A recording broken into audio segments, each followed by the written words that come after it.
Cinema అయిన మహా Maruti talkies cinema ముచ్చట్లకు స్వాగతం. నేను మిస్టర్ బి. నా మాట సూటిగా ఉంటుంది, మ్యాటో క్లియర్ గా ఉంటుంది. వీడియో టాకీస్ రాజా మ్యాటర్లోకి వెళ్దాం. టీజర్ తోనే జనాలందరినీ సర్ప్రైజ్ చేసింది జనతా గ్యారేజ్ టీమ్. ఇప్పుడు ఆ సర్ప్రైజ్ కిక్ ని ట్రైలర్ లో కూడా కంటిన్యూ చేసింది. జనతా గ్యారేజ్ ఆడియో ఫంక్షన్ ఘనంగా హైదరాబాద్ లో జరిగింది. ఈ సందర్భంగా సినిమాకి సంబంధించిన థియేట్రికల్ ట్రైలర్ ని బయటికి తెచ్చారు. టీజర్ మళ్ళీనే ఈ ట్రైలర్ కూడా పైకి కూల్ గా కనిపిస్తూ ఆస్వాదించే కొద్దీ ఓ బలమైన ఇంపాక్ట్ ని కలిగిస్తుంది. జనతా గ్యారేజ్ ట్రైలర్ చూసిన తర్వాత నా పర్సనల్ ఫీలింగ్ అయితే ఓ బీభత్సమైన విధ్వంసానికి టైమర్ సెట్ చేసినట్టు అనిపించింది. సెప్టెంబర్ 2న ఓ పెద్ద బ్లాస్టే జరగబోతుంది అనిపిస్తుంది. బేసిక్ గా కొరటాల శివ ఈసారి కాన్సెప్ట్ తో కొడుతున్నాడు. ఆ కాన్సెప్ట్ లో ఉన్న డెప్త్ ఆలోచిస్తున్న కొద్దీ వైబ్రేషన్స్ పుట్టిస్తుంది. ఒక్కసారి ఊహించుకోండి, హీరో ప్రకృతి ప్రేమికుడు. నేచర్ కి ఎవరైనా హాని కలిగిస్తే తాట తీస్తున్నాడు. ఇంకో పెద్ద మనిషి ఉన్నాడు, అతనికి భూమి మీద ఉన్న మనుషులంటే ఇష్టం. పరిస్థితులు ఇద్దరిని ఎదురుపడేలా చేశాయి. మొక్కలతో పాటు మనుషుల్ని కూడా కాపాడితే ఈ భూమి చాలా అందంగా ఉంటుంది అని చెప్తూ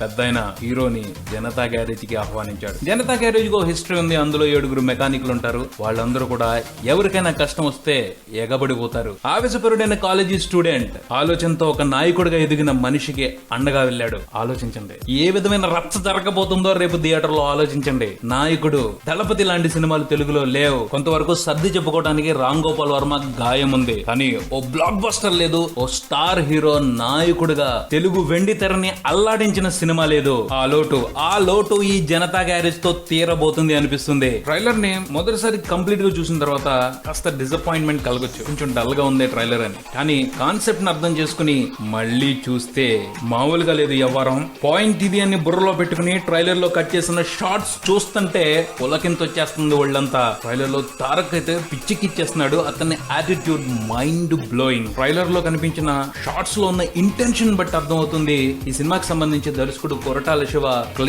క్లియర్ స్పష్టతతో ఉన్నాడు అని. ఆయన క్లారిటీతో ఉండటమే కాదు, సిచ్యువేషన్స్ కూడా భలే కలిసి వచ్చేస్తున్నాయి. శ్రీమంతుడు తీశాడు.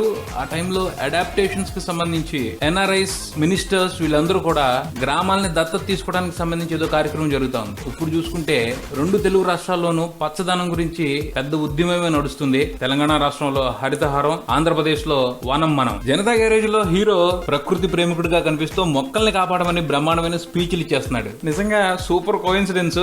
ఈ పరిస్థితి చూస్తుంటే కొరటాల శివకి ప్రకృతి నుండి, టైం నుంచి కూడా మంచి సపోర్ట్ దొరుకుతున్నట్టు అనిపిస్తుంది. అంతే, ఓ మంచి ఆలోచనకి కావాలనుకోకపోయినా అన్ని వైపుల నుంచి చక్కటి సహకారం అలానే అందుతా ఉంటది. ఈ సినిమాకి కాస్టింగ్ సపోర్ట్ గానీ, టెక్నికల్ సపోర్ట్ గానీ చాలా చక్కగా కుదిరింది అని అనిపిస్తా ఉంది. ట్రైలర్ చూస్తుంటేనే జనతా గ్యారేజ్ రూపంలో ఓ మంచి సినిమాని తెలుగు ప్రేక్షకులు ఆస్వాదించబోతున్నారు అన్న నమ్మకాన్ని ఈ ట్రైలర్ కలిగిస్తా ఉంది. జూనియర్ ఎన్టీఆర్, కొరటాల శివ కలిసి ఈ జనతా గ్యారేజ్ తో తెలుగు ప్రేక్షకులకి ఓ మర్చిపోలేని కిక్ ని ఇవ్వాలని కోరుకుందాం. ఇది బులెటిన్. మరో బులెటిన్తో మళ్ళీ కలుద్దాం. Subscribe and keep watching Maruthi Talkies. For me mister B and Talkies Raja. Thank you.